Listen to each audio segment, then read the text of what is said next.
Toddlers Tiaras was once one of TLC's most popular shows and a guilty pleasure for millions. While those tykes were adorable then, kids grow up fast. It's been a while since we've watched these young ladies strut across the stage in gowns, full faces of makeup, and sometimes fake teeth. Let's check in on these little princesses now. Eden Wood. You might remember Eden Wood as the tiny blonde pageant queen who went from Toddlers Tiaras to starring in her own show, Eden's World. Then in 2014, she starred as Darla in The Little Rascals Save the Day. And she's not stopping now, telling ET that she dreams of being the next Taylor Swift. As of 2017, the middle school cheerleader is temporarily retired from pageants, although she did return to the rebooted Toddlers Tiaras as a judge. Mixed in with all the glamour shots on Eden's Instagram are some refreshingly age-appropriate shots of her doing kids stuff, like going to the fair and, walking in New York Fashion Week. This girl has already come a long way. Taralyn Eschberger. On the show, Taralyn Eschberger was known for being the perfect red-headed princess, and it seems like nothing has changed. According to her Facebook page, Taralyn is a straight-A middle school student who loves sports and just being a kid. It's unclear whether she'll return to the glitzy world of pageantry, but one thing's for sure, she's having a blast with or without it. Madison Tootie Berg.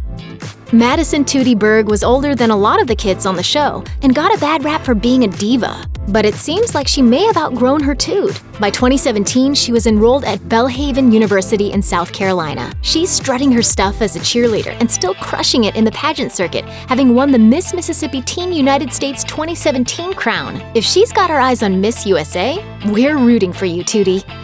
Paisley Scott Dickey.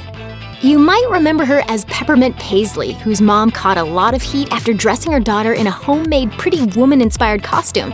These days, Paisley's still courting the limelight, having appeared in small TV and film roles and other video projects. And she's also learning to play the guitar and sing, having already written her first song. The Tiara Twins. Collectively known as the Tiara Twins, Alessandra and Giovanna Lyerly were fan favorites, and not just because their pageant diva mom Kelly once boasted that she spent probably near $1 million on the girls' pageantry. That includes their tour bus, race car trailer, Carl the bodyguard, and 13,000 square foot practice building with a stage. Thankfully, the twins seemed well-adjusted despite their mother's indulgences. Alessandra, at just 10 years old, began to dabble in the fashion world as a designer. Giovanna branched out into modeling and is still doing quite well on the pageant circuit, having recently won Little Miss South Carolina, United States. Looks like that $1 million investment is paying off. Isabella Barrett. Isabella Barrett has perhaps the biggest post-show success story of all of the tiny queens. In 2016, according to Inside Edition, 9-year-old Isabella had a net worth of approximately $1.9 million, thanks to her successful clothing and jewelry line launch. Mom Susanna Barrett claims her daughter's actually netting more, saying it would probably be equal to several $1 million. As her money grows, we hope to invest it and make that grow as well for her. And that seems to suit young Isabella just fine. She says, "There's nothing not to like about being famous." Destiny Christian. Who could forget Destiny Christian, the adorable 4-year-old whose cigarette-smoking grease routine almost caused Nancy Grace to drop dead from shock? The TV journalist even devoted an entire episode of her own show to the incident. Rising above the controversy, as of 2017, Destiny was a 4th grader who loves to model, sing, and dance. After a few acting gigs in 2014 and 2015, she now seems to be enjoying life offstage. Alaska Mathews.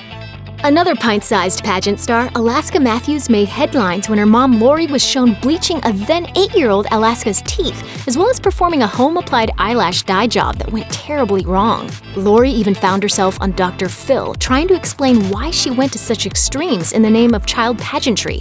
These days, Alaska has grown up to be an active teenager who participates in cheerleading, theater, and pageantry, and hopefully she only bleaches her teeth if she wants to. Kylie LaDuca. Kylie LaDuca was introduced as fearless and ferocious on the show when she was just 5 years old. Already a successful child model, her mother boasted that Kylie had earned approximately $30,000 in her young career. Money is my favorite part because I love money. It's not surprising Kylie has continued her modeling career and even branched out into acting. As of 2017, she's honing her craft by starring in a production of Annie Jr. at the Shawnee Playhouse in Delaware. Ava Bartello. Ava Bartello had one of the show's all-time epic meltdowns after she won the title of Grand Supreme, not Ultra Grand Supreme. Fast forward a few years and Ava can be seen all over social media, which she uses to share everything from photos with family and friends to vlogs and shopping hauls. And of course, she's no longer stressing over that whole Ultra title thing. Lacey-Mae Mason. The first child with dwarfism to appear on Toddlers and Tiaras, Lacey-Mae Mason's obvious enthusiasm for pageantry winning over both the audience and the judges. Lacey-Mae has continued participating and kicking butt in beauty pageants in the years since her reality TV debut. She's also now active in the anti-bullying movement with the launch of her Piece by Piece Dwarfism Awareness and Anti-Bullying Facebook page. Get it, Lacey-Mae? SaLiz Anderson. According to her Facebook, SaLiz has been competing in pageants since she was 11 months old, so you may think she had one of the craziest pageant moms ever. But in an interview with Less Than Reality, Mom Sarah set the record straight, saying, "Here's my philosophy. A mother has about a 2-year window of opportunity during which putting her child in pageants is what she wants. Right around ages 2 to 3, said child develops her own opinions, and when that happens, it's time to listen. If she doesn't want to do pageants, don't make her, because she will be doing it for the wrong reasons. My child is an extension of me, not the other way around." As of 2017, SaLiz was boasting all AP and pre-AP classes plus basketball on Facebook, as well as participating in theater and band, and was part of a championship volleyball team.